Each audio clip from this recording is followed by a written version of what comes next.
दोस्तों GST amnesty scheme की सभी वेट कर रहे हैं और जीएसटी एमनेस्टी स्कीम पर एक बहुत ही बड़ी न्यूज़ है जो आपके साथ इस वीडियो में मैं शेयर कर रही हूं। दोस्तों एक पिटीशन फाइल की गई थी सुप्रीम कोर्ट के अंदर जीएसटी एमनेस्टी स्कीम को लेकर के। ये पिटीशन फाइल की गई थी बाय सत्यकाम आर्या।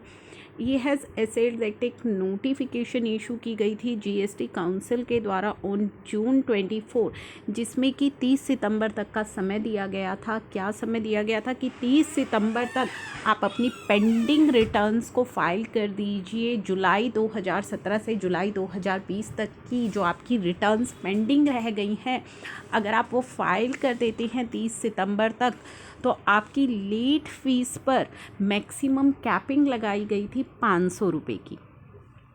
और अगर नील रिटर्न है तो उस केस में आपकी लेट फीस को ज़ीरो किया गया था फॉर एनी सब्सिक्वेंट डिले, और उसके बाद 50 पर डे की लेट फीस एप्लीकेबल होगी। तो इस तरह की एक एमनेस्टी स्कीम लाई गई थी जीएसटी काउंसिल के द्वारा। आप सभी को ये एमनेस्टी स्कीम याद होगी। तो इसी एमनेस्टी स्कीम को एक्सटेंड करने की मांग इस पिटीशन में की गई थी। तो अब ये जो मांग है, इस पर सुप्रीम कोर्ट का क्या कहना है वो हम आपको बता रहे हैं। The bench said in its order, in our view, these reliefs are sought in the petition pertain to the realm of policy decision.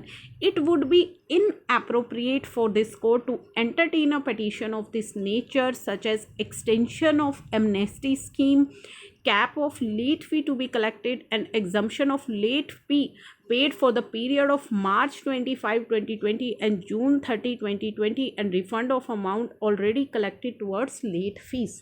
तो यहाँ पे सुप्रीम कोर्ट ने साफ शब्दों में कह दिया है कि हमारे व्यू में ये जो रिलीफ्स हैं जो कि पिटीशन के अंदर मांगे गए हैं, these are part of policy decision. It would be inappropriate, ये इस कोर्ट के लिए इनएप्रोप्रिएट होगा कि वो इस तरह की पिटीशन को एंटरटेन करें जिसमें कि एमनेस्टी स्कीम की मांग की गई है, लेट फीस के लिए मांग की गई है और रिफ़ंड के लिए मांग की गई है of already collected towards late fee. तो इस चीज़ों को एक्सप्लेन करने के बाद कि इसे एक पॉलिसी डिसीज़न दे कहने करार करने के बाद सुप्रीम कोर्ट ने इस पिटीशन को रिजेक्ट कर दिया है, इस एमनेस्टी स्कीम की मांग को रिजेक्ट कर दिया है। तो सुप्रीम कोर्ट का तो फैसला आ चुका है जिसमें कि उन्होंने इसे रिजेक्ट कर दिया है कि ये जो है पॉलिसी डिसीज़न का पार्ट है, जीएसटी काउंसिल ही ऐसे डिसीज़न लेगी। सुप्रीम कोर्ट इस तरह की जो पिटीशंस हैं उनको एंटरटेन नहीं कर रही है। तो ये सभी चीज़ें इसके अंदर उन्होंने एक्सप्लेन कर दी हैं। अब बात आती है कि क्या ये जो एमनेस्टी स्कीम है सुप्रीम कोर्ट की तरफ से, तो ये पिटीशन रिजेक्ट हो चुकी है, क्या ये एमनेस्टी स्कीम जो है वो अब नेक्स्ट जीएसटी काउंसिल मीटिंग में फर्दर लाई जा सकती है या नहीं। तो दोस्तों मैं आपके साथ काफ़ी सारी वीडियो शेयर कर चुकी हूँ। इतनी सारी वीडियो शेयर करने के बाद भी मुझसे बार बार पूछा जा रहा है। तो अभी जो न्यूज़ है वो यही है कि लेट फीस का रिलीफ आपको मिल सकता है। जो आईटीसी है उसमें आपको रिलीफ मिल सकता है, सेक्शन 16 सबसेक्शन 4 में आपको रिलीफ मिल सकता है, लेट फीस में आपको रिलीफ मिल सकता है, इंटरेस्ट रेट में आपको रिलीफ मिल सकता है जो आपको लॉकडाउन पीरियड के दौरान रिलीफ दिए गए थे। इस तरह के रिलीफ आपको जीएसटी काउंसिल की मीटिंग में एक्सपेक्टेड है, मिल सकते हैं, उम्मीद लगाई जा रही है। और न्यूज़ भी इस तरीके की सर्कुलेट हुई थी, जो सोर्सेज से इंफॉर्मेशन आई थी कि इस तरह के रिलीफ्स आपको मिल सकते हैं। तो अभी आपको सुप्रीम कोर्ट की जजमेंट से निराश नहीं होना है। अभी हमारी जो पूरी उम्मीदें हैं वो जीएसटी काउंसिल की मीटिंग से हैं। तो जीएसटी काउंसिल मीटिंग में सभी होप लगाए हुए हैं कि ये सभी रिलीफ्स हमें मिल सकते हैं और न्यूज़ भी है कि इस तरह के रिलीफ्स गवर्नमेंट हमें दोबारा से दे सकती है।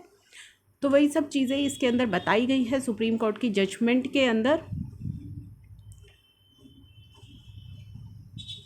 जो यहाँ पे पिटीशन फाइल की गई थी थ्रू एडवोकेट अविरल सक्सेना, उन्होंने आर्ग्यू किया that small traders have not been able to avail of this scheme because they neither had the infrastructure like big businesses, houses, nor they had liberty to step out and do the needful because of the lockdown last year due to COVID-19 pandemic. तो small traders जो है इस scheme का फ़ायदा नहीं उठा पाए थे। उन्होंने इन सभी पॉइंट्स को यहाँ पे रेज़ किया कि जो स्मॉल ट्रेडर्स हैं वो नहीं उठा पाए थे स्कीम का फ़ायदा, क्योंकि लॉकडाउन के दौरान जो है कुछ वहाँ पे जो है रिस्ट्रिक्शंस लगाई गई थी।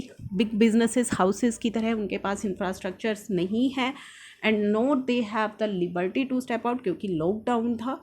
तो इस समय ये जो स्मॉल ट्रेडर्स हैं, छोटे व्यापारी हैं, ये स्कीम का बेनिफिट पूरी तरह से नहीं ले पाए थे। तो एक मौका उन्हें दिया जाना चाहिए एमनेस्टी स्कीम को लेकर के।